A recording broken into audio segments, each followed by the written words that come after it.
Hey guys, B1 Studios here with an Adobe Premiere Pro tutorial. And in this tutorial, I'm just going to go ahead and cover some of the basic shortcuts that are available in Premiere Pro to sort of help you try and save some time when you're doing video editing. So after observing some of my classmates edit video in Premiere Pro, I noticed that there were a couple of shortcuts that they weren't taking that could have saved them some time when they were editing their videos.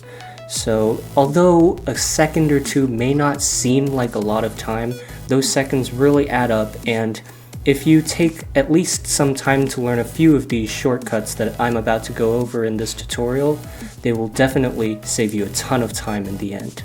So without further ado, let's get started. I've already gone ahead and opened up Adobe Premiere Pro, and what we're going to do right now is import a video so we have something to work with.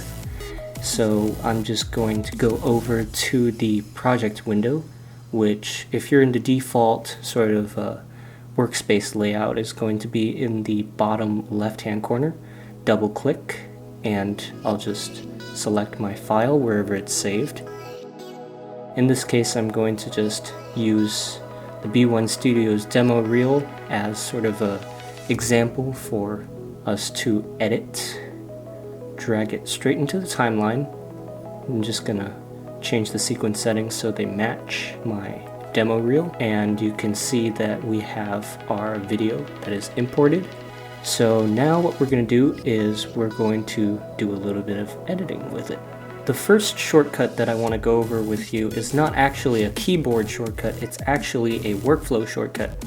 So many times I've seen other people work in this particular layout where there's 4 different sections of Premiere Pro, and although this is the default window layout, I personally think it's a little bit restricting because you have to go from the project tab all the way to the effects tab if you want to apply an effect, and if you need to go back to the project tab, you have to go all the way back there, and if you keep switching back and forth, you may lose a few seconds here or there.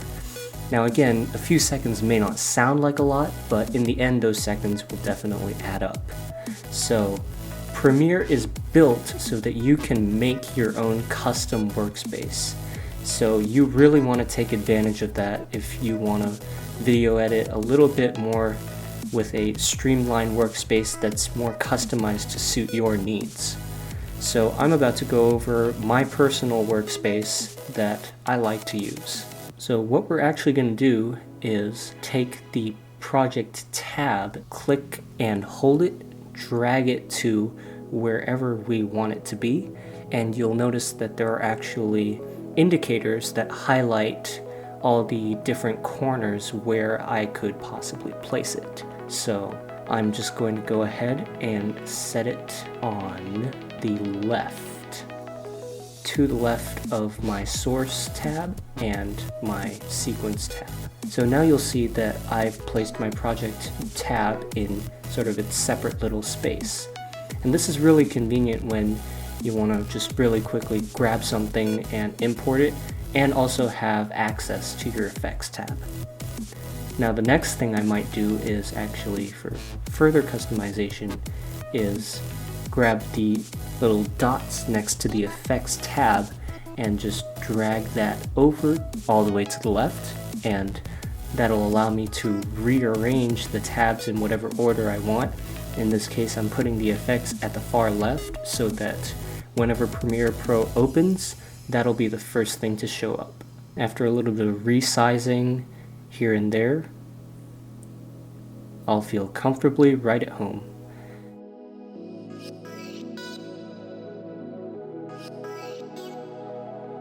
Now, I might also want to go in here to the effect controls, and maybe I want to drag that out somewhere. I could do that. But the problem is, now your program tab is a little bit squished, and that might be a little bit problematic. So I'm just gonna go ahead and drag it back into my original little space there. Now, probably the coolest thing about Premiere when it comes to workspace customization is that you can actually save this layout. However you choose to customize it, you can actually go ahead and save that as a preset, so that if you accidentally adjust it or do anything to it, you can actually just restore it to its saved state. So all you have to do to save your workspace is go up to Window, Workspace, and you'll see the drop down, and we'll go to New Workspace, and we'll just click on that, and we'll just name it the most awesome workspace you will ever have.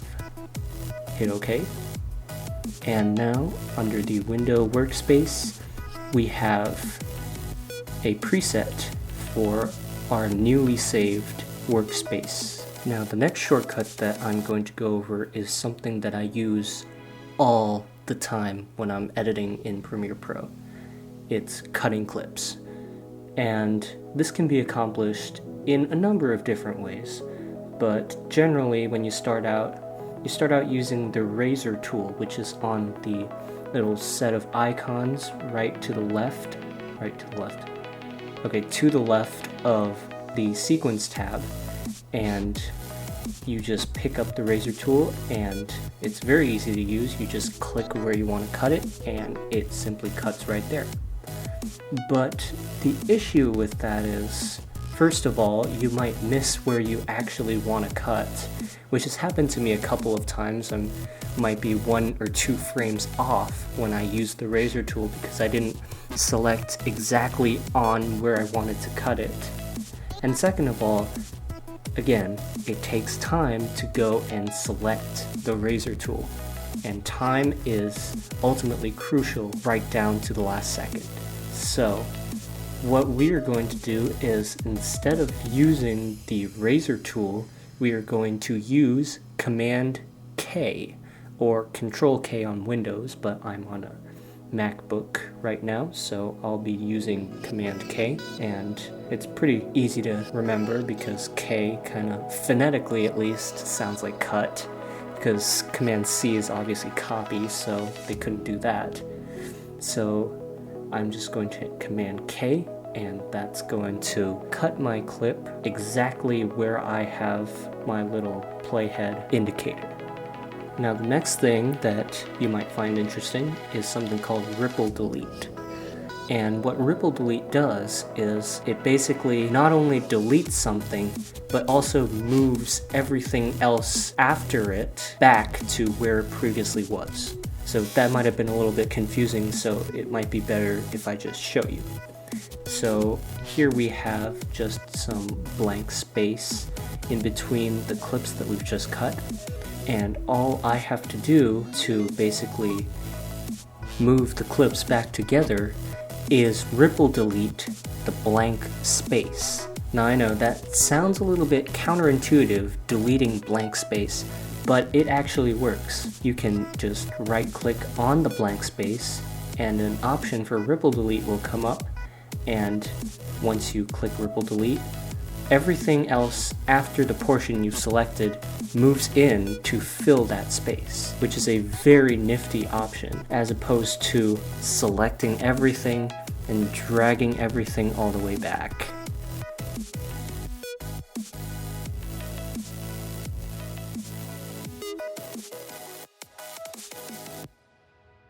Speaking of selecting everything, there is actually a special tool in Premiere Pro that allows you to select everything after whatever you've selected. It's called the Track Select tool, and it basically does what you might think it does. When you select one clip on your timeline, it'll select that one clip plus everything else that comes after that clip. So instead of zooming out of your timeline and trying to select everything, it's probably a lot easier if you just use the Track Select tool to select one clip, which will then select all of the other clips that come after it. Now you'll notice that when you use this tool, it only works on one layer.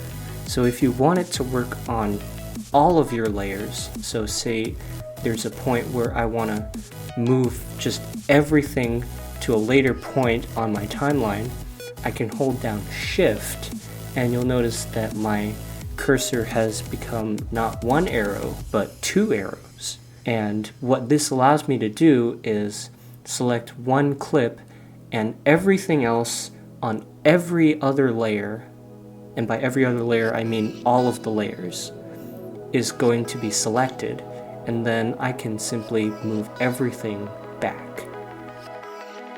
And just in case you're wondering, the track select tool is actually activated using the letter A on your keyboard, so that also has a shortcut as well.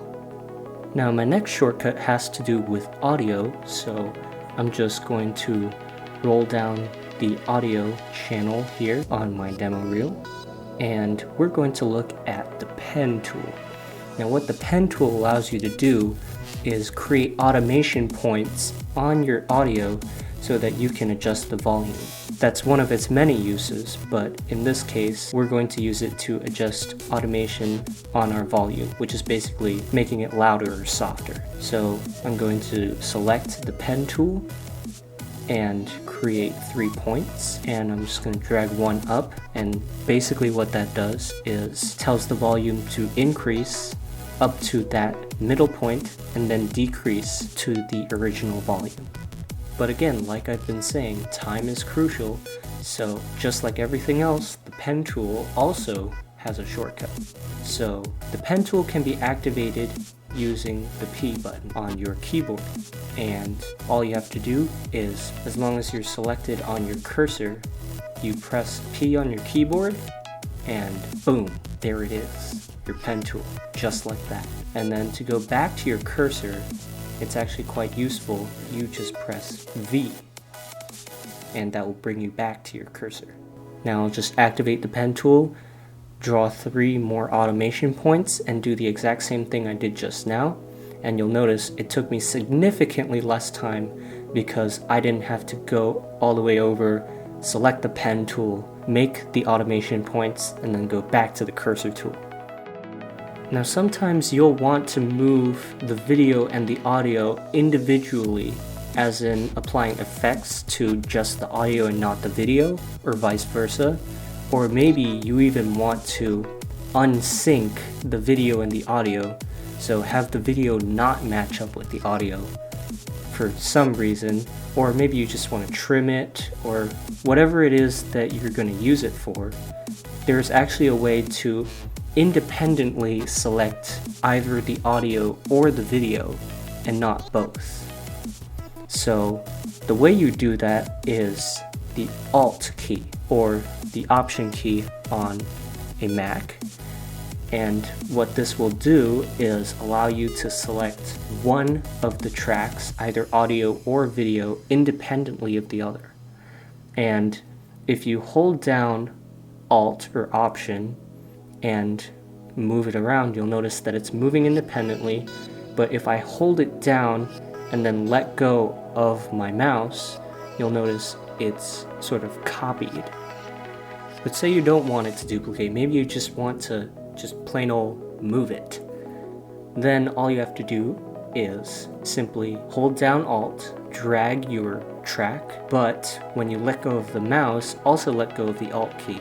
And when you do that, Premiere will automatically give you an indicator as to how much you've moved it, which is called the offset. And it'll appear in a little red box right on the corner of your little video and audio blocks, which is very useful if you want to see how much out of sync your video and audio are.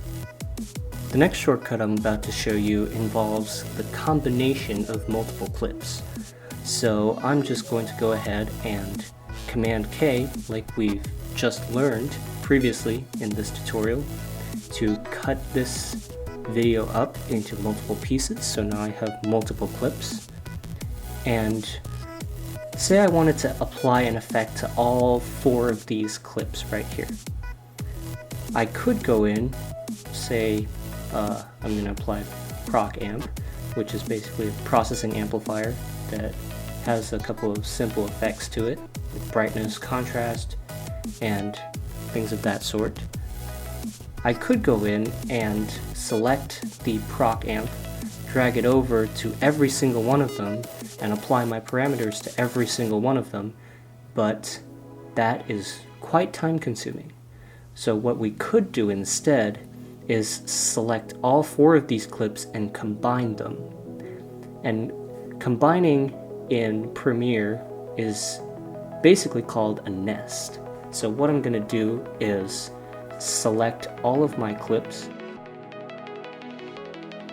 right click, go to nest. It's right there. And you'll notice that my 4 clips are now one giant block. And what I can do is apply my proc amp to the nest. And now this nest has the effect of proc amp, but it contains all the clips, so the effect has been applied to all 4 clips at once. And I can actually open up the nest. So by double clicking on the nest, I get the 4 clips that I originally had. So those clips are not gone, they're still there, embedded inside of the nest. So if you ever want to take a look at them, or even edit whatever's inside of the nest, you can edit things inside the nest, and then whatever effect that you've applied to the nest will apply to the new edit that you've done. So my final little trick in our bag of tricks for today's tutorial is sequencing. So basically, you've heard me talk about sequence a lot, or maybe not a lot, but sequence is basically your whole timeline for this particular project. But you can actually have multiple sequences in one project if you're an organization freak, or if you just want to save time, again, by applying multiple effects to an entire sequence. So what you can do is actually, once you have a sequence, you can put sequences inside of other sequences. I know, mind-blowing, right? So we're going to actually try and do that right now. But in order to do that, we're going to need another sequence. So we could go up to File and go to New Sequence, but you'll see that the keyboard shortcut is Command N or Control N on Windows. And if we just hit that shortcut, we will be brought to a brand new, fresh sequence. Now what I can do is, in my handy dandy little project window on the top left, I can actually, not only can I drag in clips or videos that I've imported, I can drag in sequences.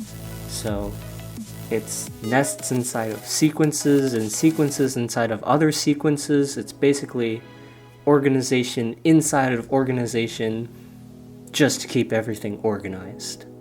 Or if you want to, again, like I did with the nest, you can actually apply an effect to the entire sequence, just like you did to the entire nest, and it'll apply to every single one of the clips. And if you edit things inside of the sequence, the effect will apply to your new edit. So obviously, your video project probably doesn't involve editing the V1 Studios demo reel, but these shortcuts are really universal, so they apply to any sort of video editing situation that you can think of. Alright, so hopefully you learned a few new video editing shortcuts today, and I certainly hope that you will save some time implementing these strategies. If you can take some time to memorize these and put them to good use, eventually they'll become sort of second nature to you, and you'll find that you can edit videos in Premiere Pro a whole lot faster. So that's about all I've got. Hopefully you enjoyed watching this tutorial as much as I enjoyed making it, and I will catch you guys next time.